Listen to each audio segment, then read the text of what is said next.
Graça e paz a todos os irmãos e amigos que nos acompanham pelas redes sociais. Nós estamos aqui mais uma vez para ministrarmos a lição de número 5 da nossa revista Compromisso, do quarto trimestre de 2017, que tem por título Promessa da Efusão do Espírito. Tá? Quem estiver acompanhando o slide aqui no rodapé do vídeo, vai ver que eu coloquei entre parênteses o significado de efusão. Tá? Efusão significa derramamento. Então, promessa do derramamento do Espírito. Tá? Nós estudamos da lição 1 até a lição 4 o livro do profeta Oséias. A lição 5 nós estaremos iniciando com o profeta Joel. Tá? Então nós estamos estudando a revista Compromisso. Sempre eu mostro a revista, essa aqui. Tá? Profetas menores, os profetas de ontem falam hoje. Então, esse tema, os profetas de ontem falam hoje, nós vamos ver explicitamente no livro de Joel. Tá? Nós vamos ver muitas coisas que Joel naquela época falou e que se encaixa nos nossos dias atuais. Certo? Inclusive, a lição de hoje vai falar muito com relação ao arrebatamento da igreja, ele fala com relação à batalha do Armagedon, enfim. Tem muitas coisas que o profeta vai falar. Há muitos anos atrás o profeta profetizou com relação ao povo de Judá, ao povo de Israel. E essa profecia também ela tem um significado para os nossos dias atuais, os nossos dias de hoje. Tá? Então, o título da lição é Promessa da Efusão do Espírito. O texto base está lá em Joel capítulo 2, o verso 28, que diz o seguinte: E há de ser que depois derramarei o meu espírito sobre toda a carne, e vossos filhos e vossas filhas profetizarão, os vossos velhos terão sonhos, e os vossos jovens terão visões. Então, quem está acompanhando aí as lições, tá, da revista Compromisso, até a lição 4, o profeta Oséias ele falou com relação ao povo estar distante de Deus. O povo se distanciou de Deus. O povo fez aliança com outros deuses. O povo praticou adultério, o povo praticou prostituição, o povo praticou idolatria. E no livro de Joel nós vamos ver também alguma coisa semelhante a isso. Tá? Nesse início aqui nós vamos ver que Deus, através do profeta, continua a exortar o povo para que o povo se arrependa. E no final nós temos uma surpresa que é justamente a questão da a promessa do derramamento do Espírito Santo. Tá? Então o nosso texto base é esse. O primeiro ponto é a nossa introdução. Sempre eu informo os irmãos o seguinte, tá? Que do lado esquerdo do vídeo existe o texto original da nossa revista, tá? Revista Compromisso. O texto, o balão branco do lado direito é onde fica o resumo. Tá? Então eu gostaria de pedir aqui encarecidamente a todos vocês que nos acompanham pelas redes sociais, pelo Instagram, pelo Facebook, pelo grupo Intercessores, enfim, pelo Message, enfim, por onde você estiver acompanhando esse vídeo. Eu peço que você... Claro que o vídeo ele é compartilhado através do YouTube, tá? Então, quando você vai abrir o vídeo em qualquer rede social, ele vai jogar você diretamente para o YouTube. Você vai ver o vídeo diretamente na base do YouTube. E lá na base do YouTube existe a questão do compartilhamento, e existe também a questão do gostei, que é o like, né? Então, eu gostaria de pedir encarecidamente a todos vocês que nos acompanham pelas redes sociais. Não custa nada você compartilhar, não custa nada você deixar lá o seu gostei, ou então também não gostei. Porque o que é que acontece? O YouTube ele está fazendo uma sondagem, uma filtragem em relação aos vídeos que estão dando acesso à questão da base do YouTube. E também, para os irmãos terem uma ideia, esses vídeos que eu publico, eles têm como característica principal não satisfazer o desejo dos anunciantes. O que é isso? Nós falamos sobre as grandezas de Deus, nós falamos sobre as verdades do Evangelho, e na verdade o YouTube, nem qualquer outra rede social, não tem o menor interesse em ter publicações referentes às verdades do Evangelho. Então isso é mais um desafio nosso. Tá? Desafio nosso por quê? Nós como batistas, eu como batista, acredito que já falei com muitas pessoas a respeito desse canal e as pessoas dizem que é o único canal no Brasil que ministra as lições da revista Compromisso. Existem muitos outros canais que estão aí ministrando as revistas da CPAD, as revistas da Igreja Presbiteriana, da Igreja Congregacional, mas da Igreja Batista, da nossa EBD, tá? Da revista Compromisso, esse é o único canal no Brasil que publica essas ministrações das lições. Então, é uma responsabilidade minha, é uma responsabilidade nossa de estarmos proliferando esses vídeos para que mais pessoas, mais irmãos batistas possam ouvir, ver esses vídeos, ajudar nas lições, estudar juntamente conosco e o nome do Senhor vai ser glorificado. Tá? Então não custa nada. Baixa um pouquinho aí, clica em gostei ou clica em não gostei, você que sabe, certo? Compartilha esse vídeo para a honra e glória de Deus. Tá? Então a nossa introdução dessa lição de hoje nos fala o seguinte, o nosso resumo, como eu sempre falo, do lado direito, o profeta Joel foi mais um escolhido por Deus para enxergar a realidade ao seu redor de maneira profunda. Quando o autor da lição está dizendo isso, está dizendo o quê? Que Joel, não somente ele, mas os demais, tá? Mas ele especificamente é o livro que nós estamos estudando, ele enxergou uma realidade da sua época e enxergou uma realidade que viria, que estaria por vir. Que é justamente o que eu falei para vocês no início da nossa ministração, a questão do arrebatamento da igreja. Sua visão revelava aquilo em que o observador desatento não via. Quem estivesse naquela época lá e não estivesse guiado pelo Espírito Santo de Deus, não iria entender aquilo que Joel estava profetizando. Estava atento às crises que ameaçavam seu povo. Ele tinha certeza que a precariedade da vida não era obra do destino. Ele tinha relacionamento com Deus. Então o que é que acontece? A precariedade que eles estavam passando, as derrotas que aquele povo estava passando, as dificuldades que aquele povo estava passando, Joel ele tinha em mente, ele tinha a consciência de que aquilo não era uma obra do destino, como as pessoas dizem. Fulano nasceu para sofrer. Fulano nasceu para não ter nada na vida. Fulano nasceu para ser doente. Enfim, existem várias e várias explicações aí que não convém à palavra de Deus.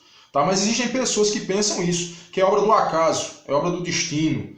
E Joel apresenta no estudo dessa lição, da lição de número 5, que não é nada de obra do destino. Foi o povo que escolheu viver afastado de Deus e aquela decisão acarretou em todas as catástrofes que nós vamos ver no decorrer dessa lição. Ele tinha um relacionamento com Deus. Então, quando o homem tem um relacionamento com Deus, o ministério profético ele não existe mais hoje. Semelhante existiu antigamente. Tá? O ministério profético, antigamente, quando eu falo, os profetas menores, os profetas maiores, Isaías, Jeremias, Oséias, Joel, enfim, aquele ministério profético não existe. Isso não significa dizer que Deus ele não vai revelar nada a ninguém hoje. Ele pode revelar. Como existem revelações. Agora, não existe nos nossos dias atuais mais o ministério profético. A lei e os profetas duraram até João Batista. O ministério profético até João Batista. De lá para cá vem sido pregado o quê? O reino de Deus. Tá? Então, só para ficar bem claro aí. Segundo ponto do nosso resumo. Em um ambiente ambíguo, de diferentes sentidos, o profeta vive um período de calamidade que se abatia sobre Judá. A calamidade estava instaurada, estava instalada em Judá. Tá? A devastação da terra era um dos motivos mais fortes entre Deus e o povo. A crise trazia problemas religiosos, econômicos e sociais, além do surgimento de algozes que, em meio à fragilidade, sorviam ou sugavam tudo o que restava às pessoas, com exploração econômica, tráfico de crianças, idolatria e pecado. Então, o que é que o profeta está querendo falar aqui? O profeta está querendo dizer o seguinte, que naquele ambiente de diferentes sentidos, em que as pessoas esqueceram plenamente de Deus, tá? O profeta vive um período de calamidade, dificuldade. Nós vamos ver que foi enviada uma praga com relação a Judá, que devastou Judá, devastou aquela região. Por quê? Porque o povo estava afastado de Deus. E eu pergunto a cada um de vocês que estão me ouvindo nessa tarde, nesse vídeo, sei lá, na noite que você estiver vendo, no dia que você estiver vendo. Será que nós hoje também não estamos afastados de Deus? Será que nós hoje não estamos trilhando caminhos segundo as nossas concepções e segundo a nossa limitada força? É uma coisa que nós temos de analisar. Tá? Aquele povo, ainda, nesse caso ainda existia pessoas, como diz o texto aqui, algozes, que se aproveitavam daquela situação e sugavam, sorviam, como diz a revista. Que a tradução, né, a referência é sugavam tudo o que restava das pessoas. Nos nossos dias atuais hoje, será que não existe isso? Pessoas vendendo a fé, pessoas negociando a fé. Você tem de ter uma fogueira santa para conseguir algo. Você tem de ter uma rosa ungida para conseguir algo. Você tem de ter um lenço com o suor de fulano de tal para conseguir algo. Meu irmão, e diante da Bíblia isso não existe. Diante da Bíblia isso é heresia. Diante da Bíblia isso não condiz com as Escrituras Sagradas. Diante da Bíblia isso é um erro. Que muitos líderes religiosos, algozes, estão sugando o que resta do povo. Principalmente a questão financeira. Estão sendo sugados. Está sendo tirado. Para os irmãos terem uma ideia, eu vi uma reportagem semana passada em que um pastor de uma denominação, que eu não vou falar o nome, pediu para que o membro lá da igreja dele doasse o carro dele. Porque Deus queria o carro dele para a obra. Meu irmão, eu posso ter uma condição financeira e abençoar a minha igreja com transporte, não tem problema. Agora eu abri a boca e disse, Deus está mandando você me dar seu carro e voltar para casa a pé. Ou Deus está mandando você ir numa loja e financiar um carro para mim, para a igreja. Meu irmão, isso não existe, isso não tem fundamento nenhum. Primeiramente, Deus não precisa nem de mim nem de você para fazer a obra dele. Ele conta conosco. Mas se eu me recusar, ou se você se recusar, ele levanta outro. Então Deus ele não precisa de nada material para que a obra dele caminhe. Não precisa. Nós é que precisamos dele. Nós é que precisamos de Deus, tá? Então existia a exploração econômica naquela época. Naquela época já existia o tráfico de crianças, que a gente pensa que é algo de hoje, mas já existia. Idolatria e pecado. Desde o estudo do livro de Oséias, nós vemos que a idolatria foi um ponto crucial para que o povo abandonasse Deus, para que todas essas coisas viessem sobre o povo de Israel, tá? O terceiro ponto, Joel exerce o seu ministério no Reino do Sul. Sua mensagem aponta para a soberania, compaixão e perdão do Senhor. A mensagem dele é justamente apontando, dizendo, existe solução para o problema de vocês. Vocês têm de se voltar para o Senhor. Vocês têm de se voltar para os caminhos de Deus. Mostrando que a compaixão, a soberania e o perdão de Deus. Sendo parâmetros corretos de culto e esperança no dia do Senhor. Tendo por significado de seu nome, Javé é Deus, ou o Senhor é Deus. Ele testemunha uma certeza que fará toda a diferença na crise que seu povo está envolvido. Então, ele mostra que a única solução para a crise que aquele povo estava enfrentando, para o problema que aquele povo estava enfrentando, a única solução era voltar aos caminhos do Senhor. Então, essa foi a nossa introdução, tá? O primeiro ponto da nossa lição fala sobre crise. Está lá em Joel, capítulo 1, dos versos de 1 a 20. E nós vamos ver o que a palavra de Deus, o que a revista, a lição nos traz referente a essa questão da crise. Esta profecia desse capítulo não se iniciou com Joel. Como eu falei, iniciou-se com Oséias e alguns outros profetas. Deus a compôs e deu a ele, assim como aconteceu com os outros profetas. Está lá em Lucas 1,7. Quem quiser verificar aí, que fala sobre as profecias que foram dadas a outros profetas também, não só a questão de Joel, está lá em Lucas capítulo 1, verso 7. Os juízos que estavam por vir não se comparavam com nenhuma experiência anterior. Tudo aquilo que viria com relação a Judá não estava comparado a nada que tivesse acontecido anteriormente. A coisa realmente estava feia naquela situação lá. Tá? Ouvi isto e escutai. Tem como intenção impressionar os ouvintes a respeito da mensagem entregue. Os irmãos lembram que quando Deus queria falar com a sua nação, com o seu povo, de uma forma mais específica, Deus ele sempre usou pessoas e enfatizou determinadas mensagens. No caso de João Batista, vamos relembrar João Batista, eu sou a voz que clama no deserto. Arrependei-vos, endireitai os vossos caminhos, porque o dia do Senhor está próximo. A mensagem de João Batista era essa. No caso de Joel, ele falou por várias vezes, ouvi isto e escutai. Quantas vezes nós vamos aconselhar uma pessoa, falar a uma pessoa algo que ela está fazendo de errado e nós dizemos, escute, preste atenção, isso pode ser vida para você. Então Joel, ele estava nesse patamar aí, ele estava pedindo, implorando para que o povo ouvisse, para que o povo escutasse, porque aquela mensagem era uma mensagem vinda do próprio Deus. Tá? É muito provável que o Judá estivesse devastada e arruinada completamente por uma praga de gafanhotos.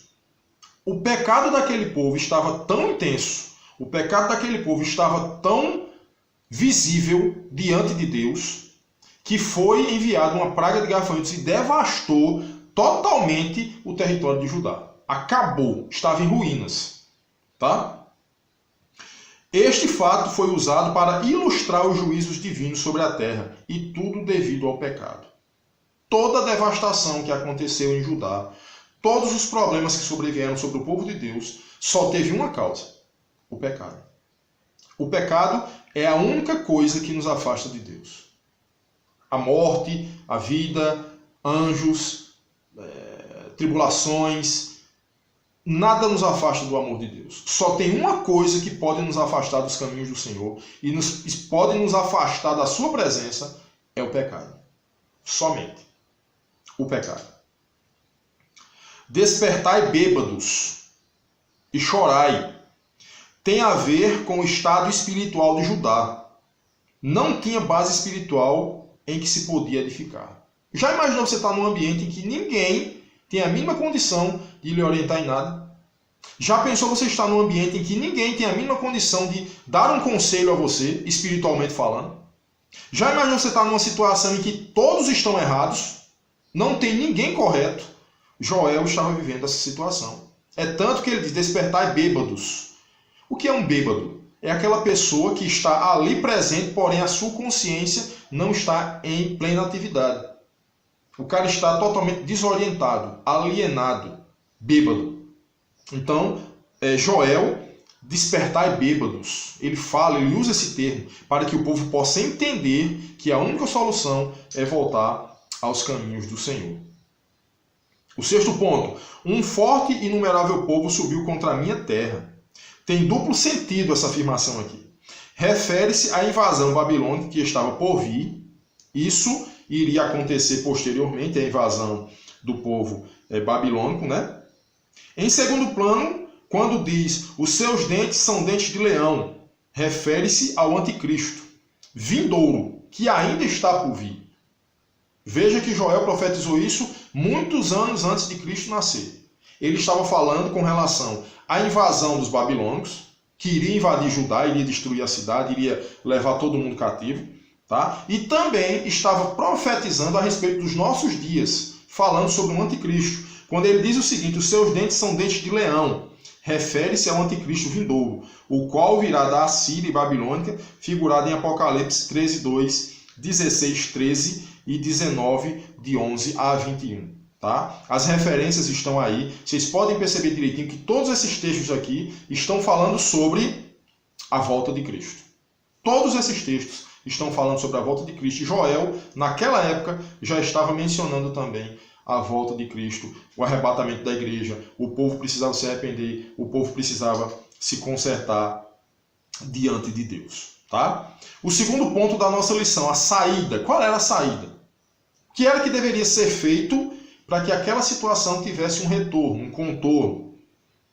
No texto do profeta, o constante uso de imperativos, ouçam, prestem atenção, contem, acordem, chorem, gemam, fiquem tristes, vistam-se, venham, denota uma urgência de ação. Significa dizer que o povo tinha de se arrepender urgentemente, o povo tinha de voltar ao Senhor urgentemente, além de impedir a acomodação e trazer uma convocação à desinstalação do estado de crise. O que é que significa dizer? Se o povo voltasse para Deus, ele clamou tanto ao povo, ele insistiu tanto com o povo, se arrependam, voltem, venham, gemam, chorem, corram atrás de Deus, busquem a Deus. Ele falou tanto isso que ele entendeu, Deus revelou a ele que só o único meio que tem dessa crise se afastar dessa região é justamente o povo se voltar para mim. Era isso que ele estava fazendo com relação à mensagem que Deus mandou ele passar para o povo de Judá. A construção de contrastes, olha bem os contrastes que existiam. Deus queria fecundidade, veio esterilidade. Deus queria dar ao povo dele frutos, veio carestia, acabou, os gafanhotos acabaram com tudo. No caso aqui, pastagens, veio gafanhotos. Festas, vieram luto, morte, guerra. Hinos, Deus queria louvor, vieram súplicas. Então tudo isso é uma evidência do pecado na vida do ser humano. Evidenciando que a realidade manifesta está distendida do que Deus havia projetado para o seu povo. Meu irmão, Deus sempre quer o melhor para nós. Deus sempre quer o melhor para nós. Deus sempre tem o melhor para nós. Mas nós, com as nossas limitações, com o nosso achismo, com a nossa maneira de viver, pensando que nós temos condição de resolver algo sobre a nossa vida, limitados do jeito que somos, pensamos que podemos manipular Deus e não podemos fazer isso. Não bastava a proximidade, a solidariedade com os que sofriam, tornava-se necessário demonstrar o projeto ideal. Tornava-se necessário Deus aplicar a correção para que o povo voltasse ao seu projeto original, que era o quê? Servir a ele. O povo abandonar a idolatria, o povo abandonar a prostituição, o adultério, o povo abandonar a mentira, o povo abandonar tudo aquilo que viesse de encontro à vontade de Deus. Deus, ele precisou, o texto está querendo dizer isso, Deus, ele precisou, ele teve de fazer com que o povo visse, enxergasse com seus olhos que aquele não era o caminho correto. É tanto que a palavra de Deus nos diz que vos proponho dois caminhos, o da bênção e o da morte. O da vida e o da morte. O da bênção e o da maldição. Escolhe a bênção para que vivas. Ele coloca dois caminhos na nossa frente e diz a gente, ó, tem dois caminhos, mas escolha, ele dá a sugestão. Escolha o da bênção para que vocês possam viver. Isso está acontecendo constantemente nos nossos dias atuais. Então a saída era o povo voltar aos caminhos do Senhor.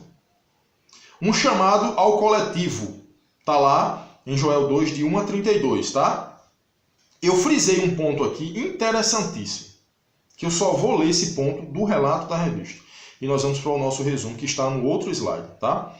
Na crise, é preciso reencontrar com Deus. Na crise, é preciso reencontrar com Deus. É a única solução para que o homem volte ao caminho do Senhor, é reencontrar com Ele. Não tem outro.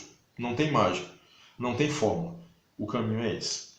No outro slide, nós vamos ver um balão branco, onde tem um resumo de Joel de 2, de 1 a 7. Aí nós vamos ver de Joel 2, de 1 a 7, Joel capítulo 2, verso de 1 a 7, que Joel está falando que o povo deveria voltar ao caminho do Senhor, porém Joel está falando, vendo mais profundamente. Joel estava vendo os nossos dias de hoje.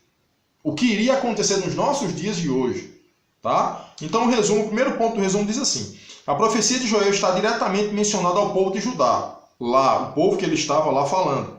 E também ao que acontecerá em nossos dias. Entre parênteses eu coloco o arrebatamento da igreja.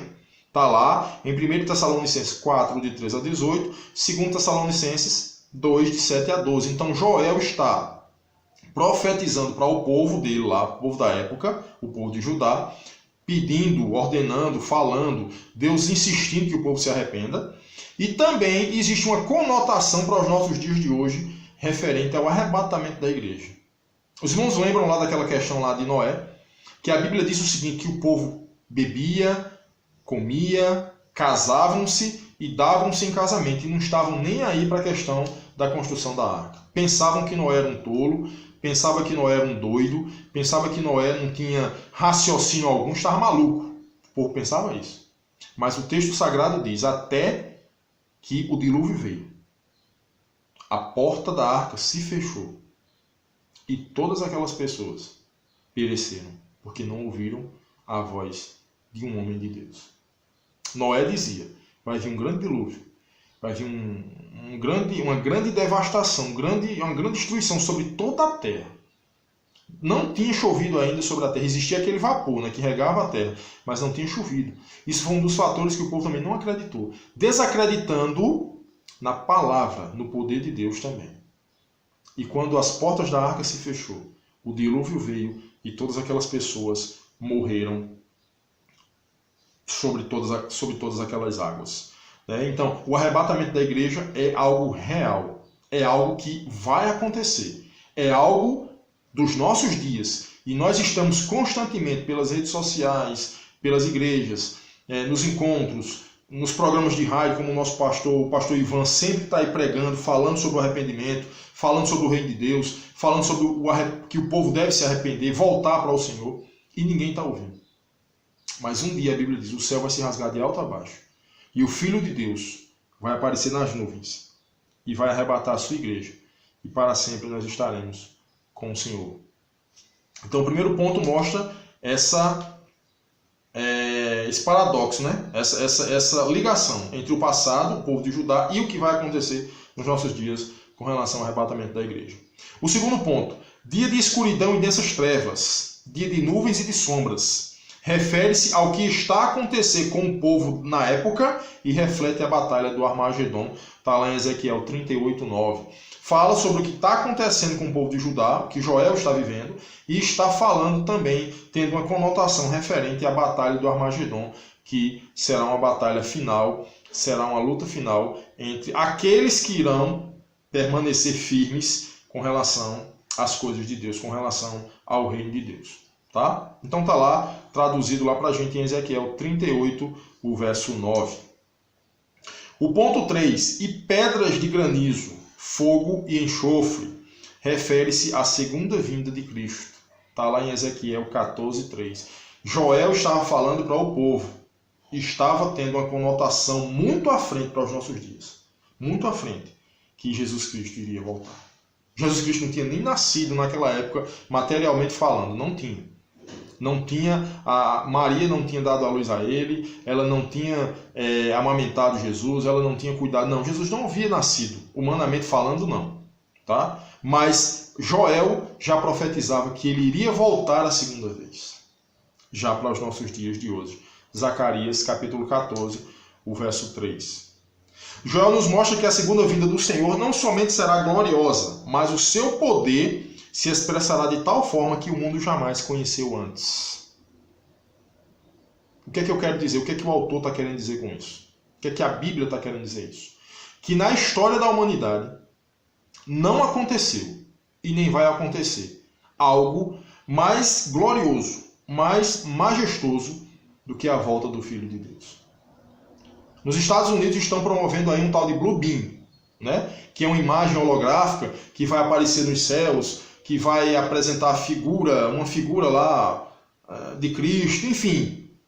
Mas aquilo ali, meu irmão, nem se compara ao que vai ser a volta de Jesus. Nem se compara. A Bíblia diz que antes de nós partirmos, de nós sermos acolhidos pelo Senhor nos ares, como a própria Bíblia diz, né?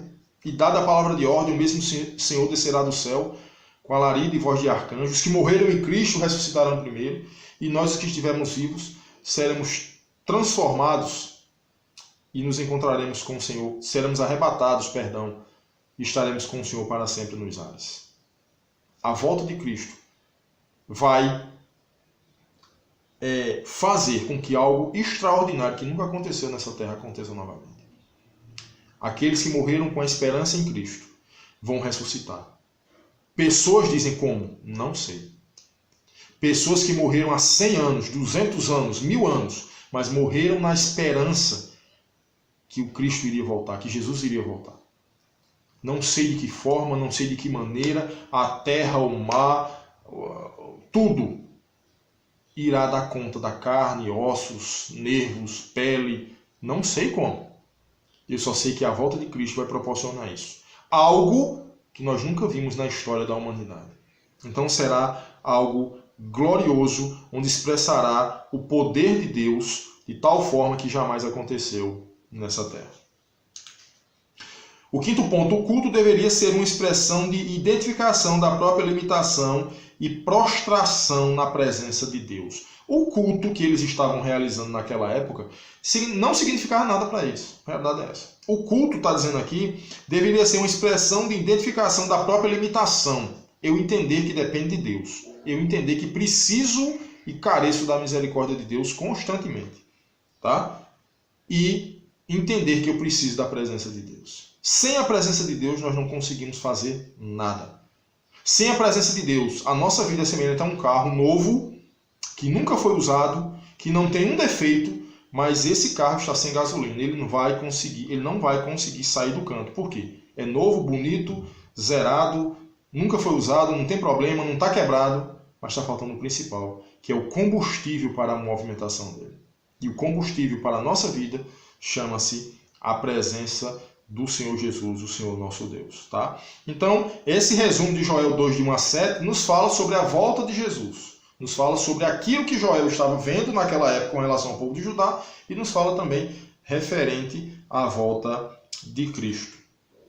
O sexto ponto. Aquele que vive sob o domínio divino, sua vida transcorre debaixo da vontade de Deus.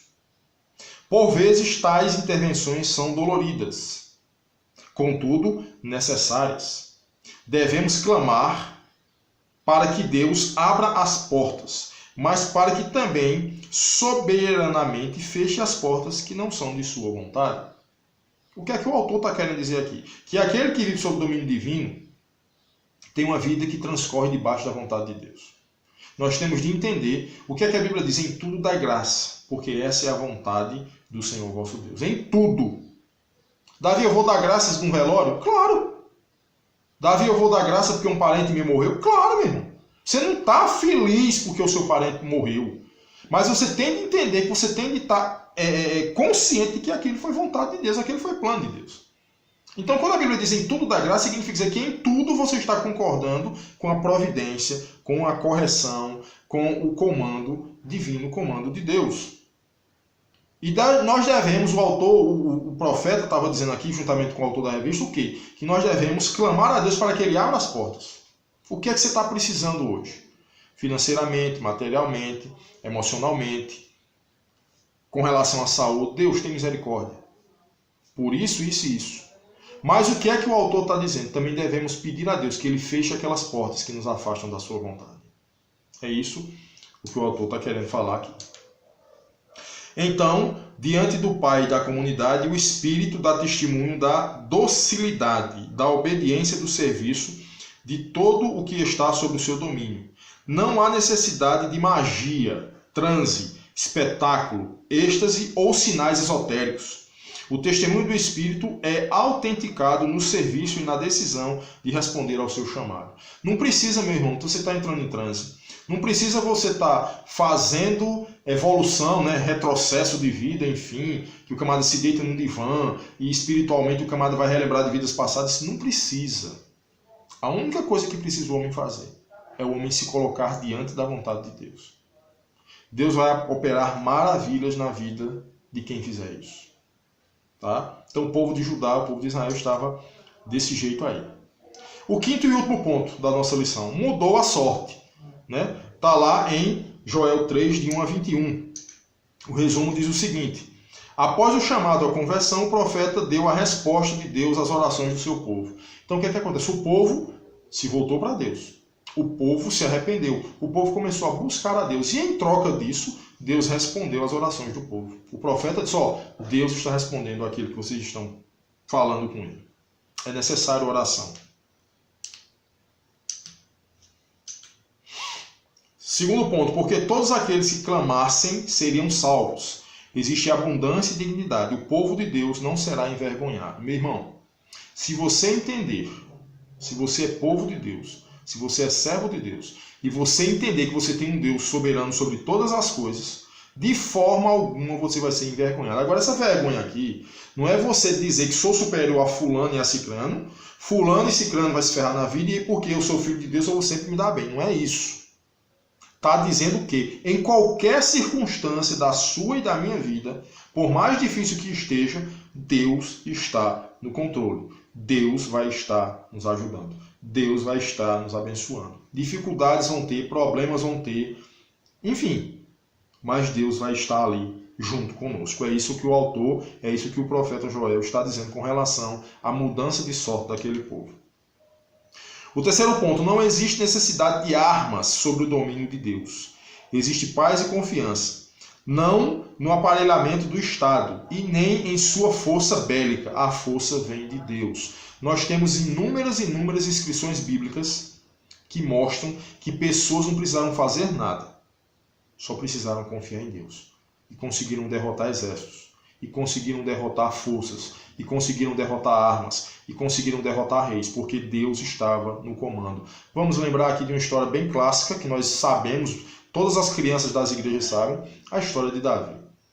Golias foi batalhar com Davi com espada, com lança, com escudo, com capacete, com couraça, com bota, totalmente equipado. Se nós pudéssemos hoje transportar aquela luta de Davi para hoje, era 0 para Davi. Golias iria ganhar de lavagem, como diz nos nossos dias de hoje. Mas a confiança de Davi não estava. O que foi que Davi disse?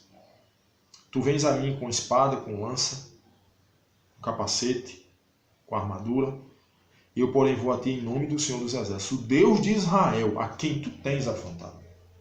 Então nós temos de ter essa consciência, que não adianta armas, não adianta proteção material se Deus não estiver no comando. E isso foi o que Joel passou para o povo de Judá. O quarto ponto, em nossa caminhada, somos desafiados a fazer escolhas mediante os desafios que a vida nos impõe. A vida nos impõe coisas, desafios, que através deles nós somos obrigados a fazer determinadas escolhas. Nossas circunstâncias, o medo cresce e parece dominar as nossas ações. Contudo, quando examinamos as Escrituras Sagradas, observamos as maravilhas e a provisão de Deus testemunhadas por pessoas como Joel, que superaram obstáculos pela fé no Criador, que se solidarizaram com o seu povo e nos impulsionam a viver de forma relevante. Nós temos de entender o seguinte, meus irmãos, que na nossa vida, enquanto nós tivermos fôlego de vida nessa terra, problemas, dificuldades, tormento, choro, tragédias, bater carro, ser assaltado, ficar desempregado, ficar doente, isso vai acontecer até o último dia de vida aqui nessa terra. Não existe o slogan "pare de sofrer". Não existe. No mundo tereis aflições, mas tende bom ânimo. Eu venci o mundo. Isso foi uma frase de Cristo. Isso foi uma palavra dele. Então o que é que Joel está querendo dizer aqui? Em toda a nossa caminhada, somos desafiados a fazer escolhas mediante aquilo que a vida nos impõe. Mas a maior escolha que nós podemos fazer é confiar em Deus. A maior escolha que podemos fazer é confiar em Deus. E aquele povo, no capítulo 3 de Joel, do verso 1 ao 21, aquele povo voltou a reconhecer que Deus era soberano, que Deus era o Senhor. Voltou a entender que sem Deus eles não conseguiriam fazer nada. Então, meus irmãos, essa foi a nossa quinta lição, tá? A lição de número 5, promessa da efusão ou do derramamento do Espírito, tá? Na próxima semana, nós estaremos ministrando a sexta lição, que nós vamos ver aqui o título da sexta lição, já para deixar todos os irmãos aí sabendo, né, de qual será o título. Será uma terrível descrição. Já vamos estar no livro de Amós, capítulo 3, o verso 3. Então Joel ele explana para a gente aqui que o povo foi mudado a sua sorte. Por quê? Porque o povo voltou ao Senhor. Amós ele já vai falar que teve uma terrível descrição. Nós vamos entender no decorrer da lição. O slide vai estar pronto, tá? A lição também vai ser explanada para que os irmãos aí na sua igreja, nas suas igrejas aí possam engrandecer o nome do Senhor estudando juntamente conosco na EBD, tá certo? Então que Deus nos abençoe, que nós possamos ter uma vida que honre e glorifique o nome de Deus. Eu peço a todos vocês que viram esse vídeo até agora, que deixem o like aí de gostei, compartilhe o vídeo para que o nosso canal permaneça no YouTube por muito tempo, de acordo com a vontade de Deus, que Deus possa nos abençoar.